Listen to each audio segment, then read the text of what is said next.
Shalom, peuple de Dieu, bonsoir ou bonjour, ça dépend simplement de l'heure à laquelle vous allez suivre cette vidéo. Donc ce soir, nous allons encore partager sur la thématique qui est le tombeau pour les prophétiques. Mais ça sera cette fois-ci le deuxième épisode. Parce que récemment, nous avons eu déjà à parler du tombeau pour les prophétiques. Et nous l'avons vu sur la facette de Joël. Et ce soir, nous la verrons maintenant sous la facette de Samuel.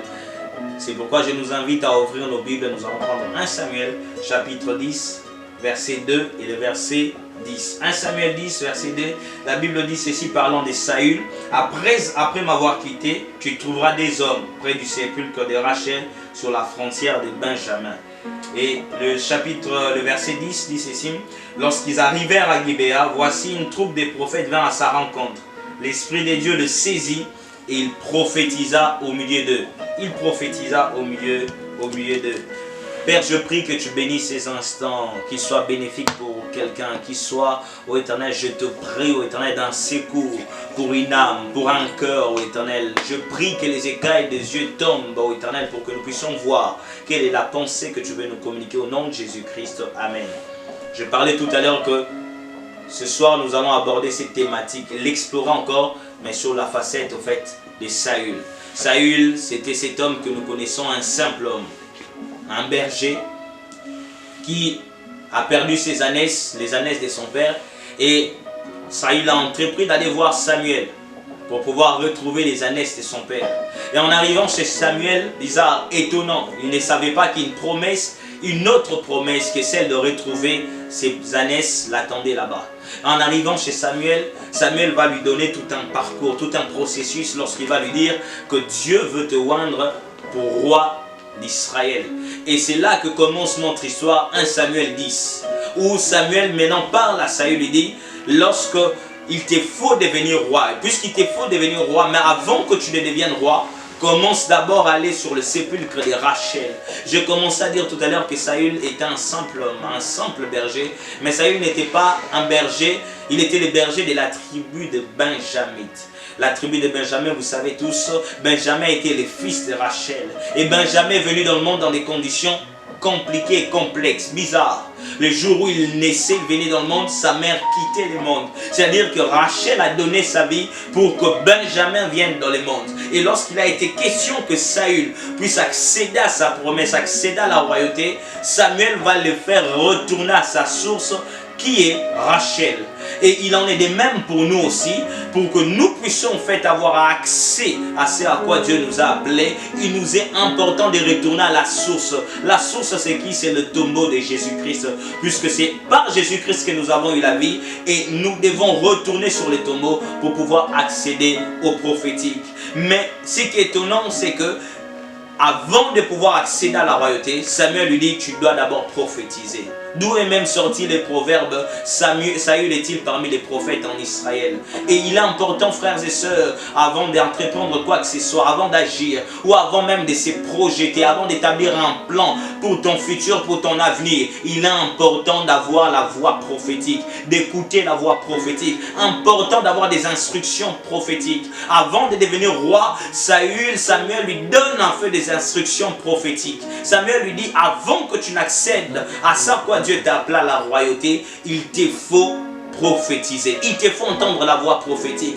Frères et sœurs, il nous faut entendre la voix prophétique, surtout dans notre siècle, dans ces temps présents, pour pouvoir amener les réveils, pour pouvoir impacter notre génération, impacter notre environnement. Il est important que nous soyons de ceux-là qui écoutent la voix prophétique, de ceux-là qui entendent les instructions prophétiques pour mener à bien la mission que Dieu nous donne dans ce monde. Quelle est la mission que Dieu nous donne? D'aller conquérir comme Saül, un roi qui devait faire la conquête. Nous aussi, nous devons conquérir le monde, mais il nous faut écouter la voix prophétique. Frères et sœurs, nul n'est besoin encore de répondre que le prophétique est très important. Ce n'est pas parce qu'il y a eu des abus des faux prophètes que nous devons négliger les prophétiques. Non. Frères et sœurs, le faux n'est déterminé que s'il y a le vrai. La copie n'est déterminée que s'il y a l'original. Ce n'est pas parce qu'il y a eu tellement de faux, ce n'est pas parce qu'il y a eu tellement des abus dans le prophétique que nous devons tout mélanger et le mettre de côté. Il y a encore les vrais, il y a encore l'original qui agit, qui encore est opérant pour notre bien, pour notre avancée, pour rentrer dans notre destinée.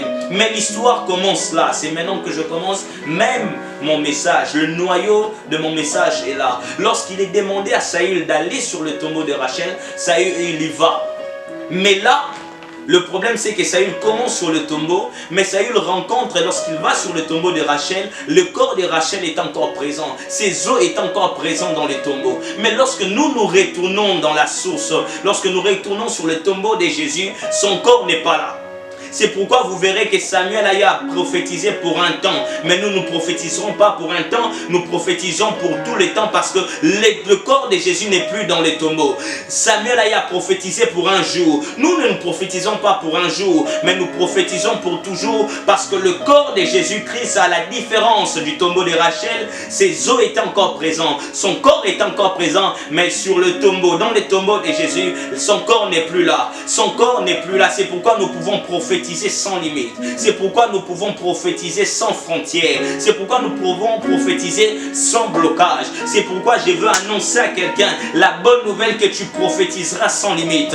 J'annonce à quelqu'un la bonne nouvelle que tu annonceras la parole de Dieu sans limite, sans frontières, sans blocage. Je viens prophétiser sur la vie de quelqu'un. Oh, tu auras une vie sans limite, une santé sans limite.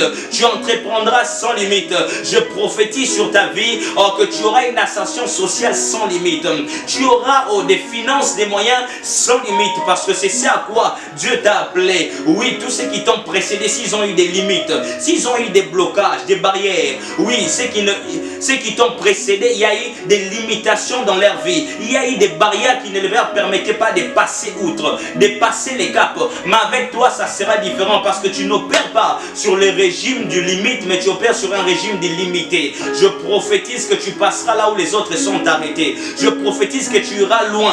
Tu feras plus de grandes choses. Tu verras plus que ceux qui sont venus avant toi. Pourquoi? Parce que toi, tu te tiens sur le tombeau de Jésus-Christ. Les tombeaux dans lesquels son corps n'est plus là. Puisqu'il nous accorde les sans limites, je te vois aller partout annoncer la bonne nouvelle. Je te vois faire des choses que les autres n'ont pas encore entrepris. Puisque ta vie est sans limite. Je te vois faire des choses que les autres n'ont pas fait. Parce que tu n'es pas dans les limités, mais tu es dans l'illimité. Lorsqu'on a l'illimité de Dieu, cela veut dire qu'on est dans l'au-delà. La Bible dit ceci parlant par la bouche de Paul à celui qui peut agir, qui peut faire infiniment au-delà. Lorsque l'on parle de sans limite, l'on parle de sans frontières, l'on parle de l'illimité, on veut parler de l'au-delà. Je te vois t'étendre de tous côtés. Je te vois t'étendre partout. Tu t'étendras au nord, tu t'étendras au sud, tu t'étendras à l'est, tu t'étendras à l'ouest, tu t'étendras devant, tu t'étendras derrière, tu t'étendras en haut, tu t'étendras en bas, tu t'étendras partout, rien ne pourra t'arrêter. Tu iras de l'avant sans pour autant être stoppé. Tu iras plus loin sans pour autant être limité. Parce qu'avec toi, fini les temps des barrières, fini les temps des blocages, fini les temps des frontières. Tu n'auras plus de frontières. J'ai détruit toute frontière qui t'a limité jusqu'à présent.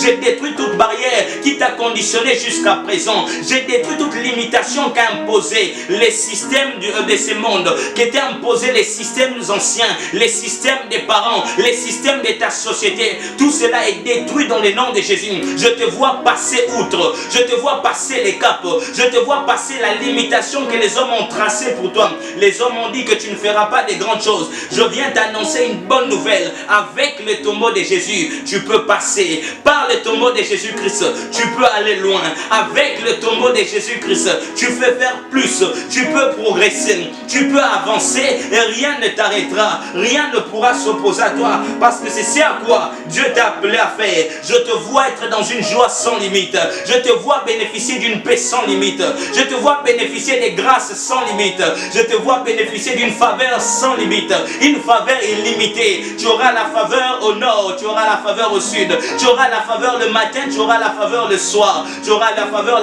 à midi, tu auras la faveur à minuit. Tu seras plein de grâces et de faveurs. Ça c'est à quoi Dieu t'a appelé, c'est à quoi Dieu t'a destiné, c'est de vivre une vie sans limite, c'est de vivre une vie sans blocage, c'est de vivre une vie sans frontières. Je te vois être propulsé, je te vois aller plus loin, je te vois faire des choses que les autres n'ont pas fait. Puisque tu es dans l'au-delà, rien ne peut t'arrêter. Puisque tu es dans l'au-delà, rien ne peut se tenir contre toi, rien ne peut te contenir, rien ne peut te contenir parce que Dieu t'a appelé à vivre dans les sans limites, dans les limités et non dans les limités.